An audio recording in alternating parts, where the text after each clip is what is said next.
How's it going, everyone? Welcome to HomunculusGaming, and today we're going to be taking a look at Payday the Heist.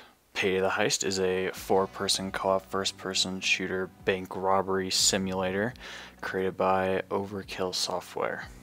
Overkill Software is a collection of former employees of Grin, a now defunct and bankrupt gaming company which was responsible for titles such as Tom Clancy's Ghost Recon Advanced Warfighter 1 and 2, as well as Terminator Salvation. But anyway, back to Payday.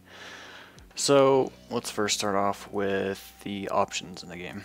The majority of graphical options you would expect in a first-person shooter are here. There's not as many as I would like, but there's still the critical things that you would need to turn off if necessary. VSync, lighting effects, that sort of thing. There is a pretty good range of FOV options, as you would expect, 60 to 100. People that have massive displays and sit very close to their screens that need 120, be warned, you might experience sickness and discomfort. There's no mods to the best of my knowledge, and just keep that in mind if you fall into the demographic. There is also 50 to 75 of aim down sight FOV, as well as the inclusion of toggle aim, toggle run, and toggle crouch, which are always lovely, depending on your preferences. The game is nice graphically, nothing that'll blow your mind, but it is nothing ugly at the same time. You will not see that in this gameplay because running Fraps, Steam, and a game at the same time are very difficult on the rig I currently possess.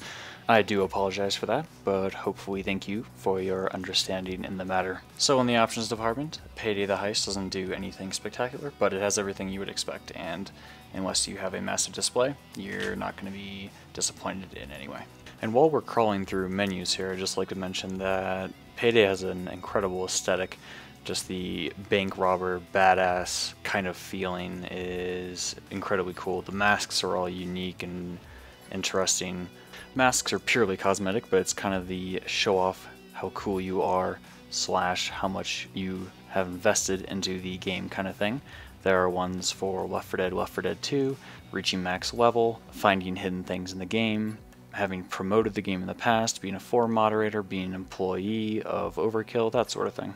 Obviously not all masks are obtainable to everyone, but I think it's cool how they stayed loyal to the theme of the game and didn't add anything ridiculous or silly in for unlockable cosmetics. I'm glad they went with this route. It's really, it diversifies the game well. It makes it stand out, makes it feel unique. If you bought Payday and you don't have any friends that want to play with you or don't have the game, then there are other options for you to play with other people. There is an online matchmaking system integrated into the game.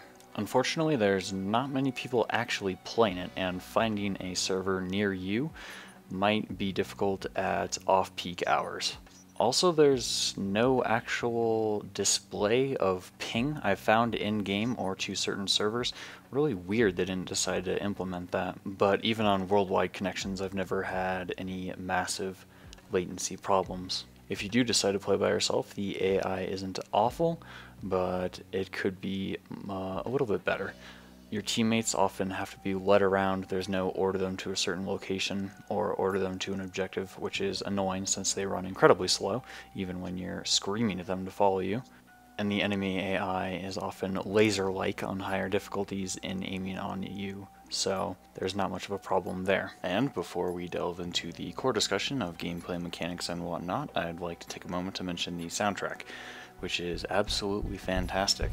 On almost every single level, the soundtrack is awesome and really, really cool to listen to. Listen to this.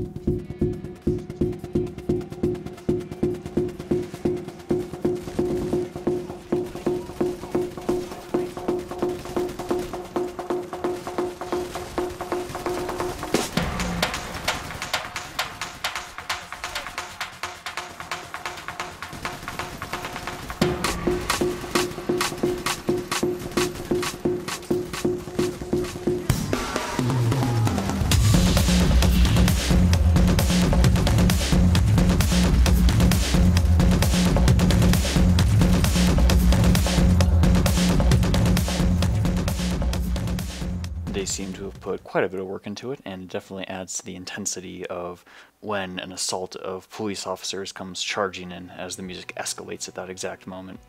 The voice acting, on the other hand, is not as spectacular, and at some points downright dreadful. But with all those side things out of the way, let's get back to the actual gameplay. If we go into challenges here, you can see plenty of fun things, kind of like accolades in other games or challenges in almost every other first-person shooter. You can see a wide variety of fun ways you can earn cash from killing people or using a certain firearm for a predetermined amount of kills or headshots and that sort of thing. And the cash system is used back in upgrades. Now, one of Payday's problems is that the leveling system is never really explained to you.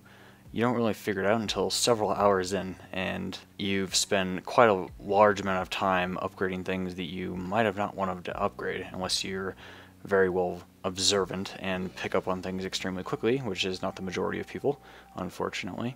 So basically how this system works is you get cash for a variety of either finishing challenges or objectives inside the game, and that contributes to a almost experience-esque system called reputation. Now what reputation does is it builds up in levels, and every level you unlock something new in one of 3 or 4, if you have the DLC, categories. Assault, which is basically your heavy guns, munitions, explosives, and whatnot. You can see that you got the Brenner 21 and Crosskill 45, machine gun and unsilenced pistol. And then you have the sharpshooter, which is kind of your sniper or accurate long distance picking off people. You get some cool guns in there, the M308, which I believe is a M21 knockoff under a different name, which is interesting, unless it's referring to it firing the 308, which is what it is. And then you also have a kind of interesting shotgun, which is called the Locomotive 12 gauge. Pretty unique looking, to say the least. And then you have your support class, which is basically self-explanatory. You support your team with health and the like.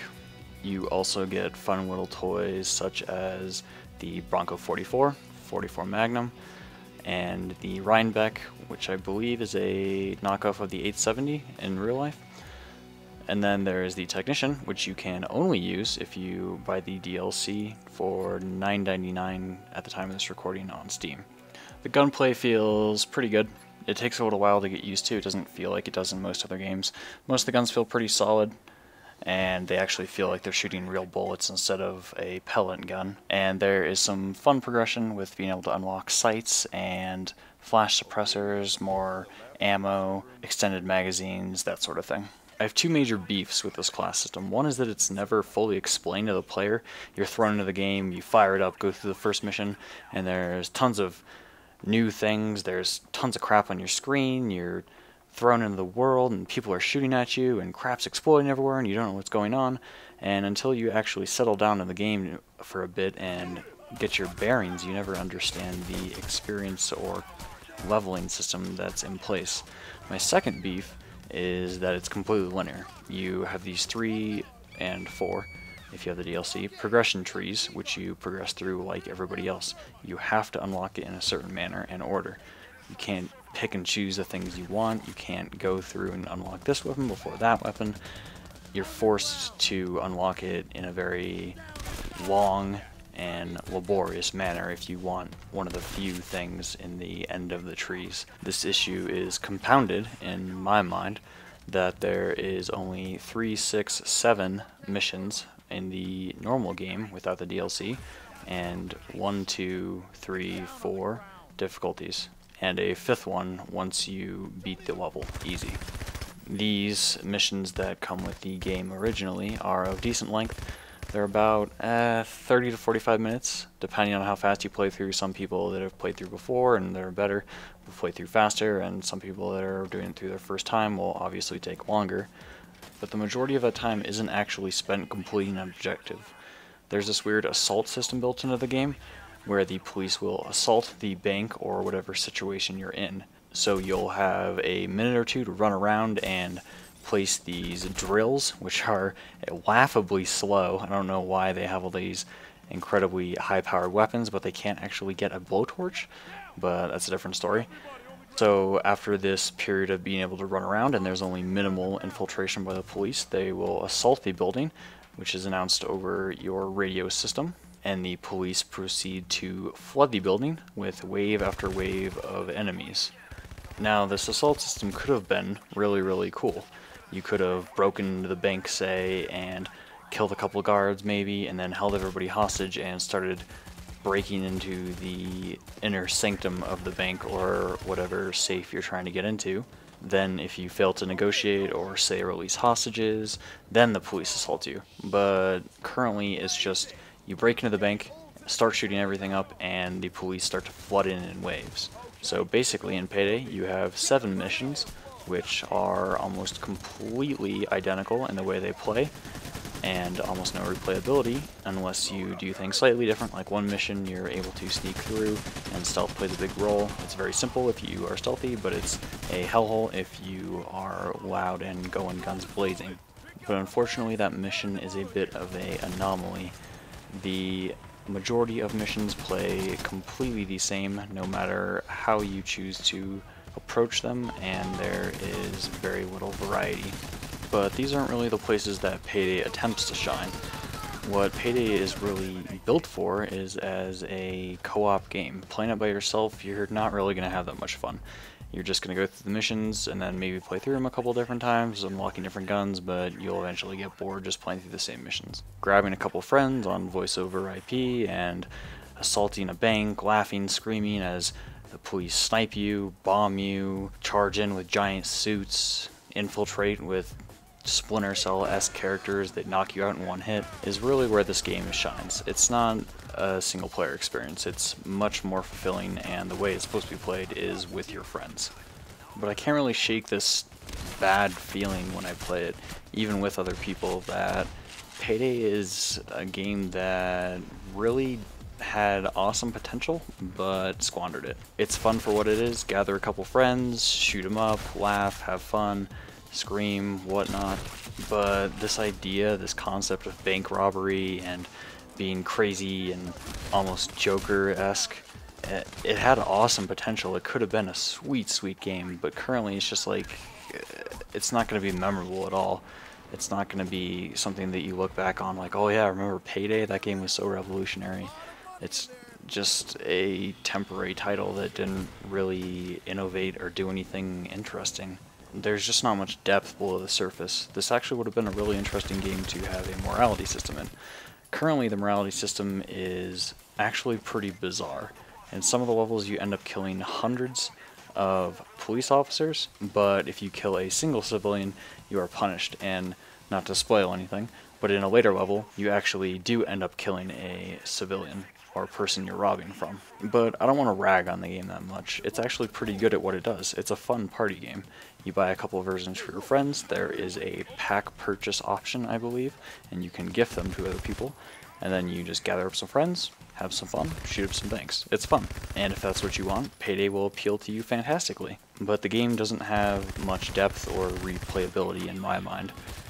There is a mechanic in the game where you can take hostages of civilians or other police officers that have infiltrated the bank or area that you're attacking, but there's not really a reason to. The only benefit it gives you is you're able to trade hostages for your team members if they're downed and you fail to revive them in the amount of time given. Just imagine all the potential that they could have used in a hostage situation in a first-person shooter like this. What if there was a mechanic where you could threaten to kill a hostage, or you would give a hostage to the police if they wouldn't attack for a minute, and depending on how violent or how many people you've killed so far in the level, they would call your bluff and attack anyway. If they spent more time doing class customization and making a progression system that actually makes sense, a proper tutorial, and depth through morality system, and not completely linear ways of robbing the banks, it could have been an amazing game. Just imagine how cool a game would be if you could gather together some friends and you go in and try and shoot up the bank, but the guards in that level are actually too tough, there's too many cameras, there's too much security, so you decide to go sneaky. And you decide to break into the bank from a different route. Say you go through the sewers and you pop up in the bank and then you shoot your way out, or possibly you dress up as employees and go in through that way. There was just so much cool potential in the game to be able to achieve the objective or multiple side objectives through different paths. But there's only one path in all of the levels, there's only one objective, and there's only one way to get it in the majority of cases. Just think if this game could have been Hitman mixed with bank robbery, mixed with 4 friends, and first-person shooter. It could have been so cool, but it just ended up being a party game. If you're looking for a party game and have 4 friends that you just want to shoot it up with, then Payday's the game for you. But if you're looking for a game with a lot of depth and not linear, then Payday's probably not the right game for you. Regardless, let me know in the comments below what you thought of Payday. Did you like it? How do you think it could have been improved? Or what did you not like about it? Thanks for watching, guys. This has been HomunculusGaming. If you enjoyed the video, then I would really appreciate it if you liked, favorite, commented, or subscribed. You don't have to, but if you do, it really helps me out, and I appreciate it a bunch. Hope you enjoyed, and have a good day.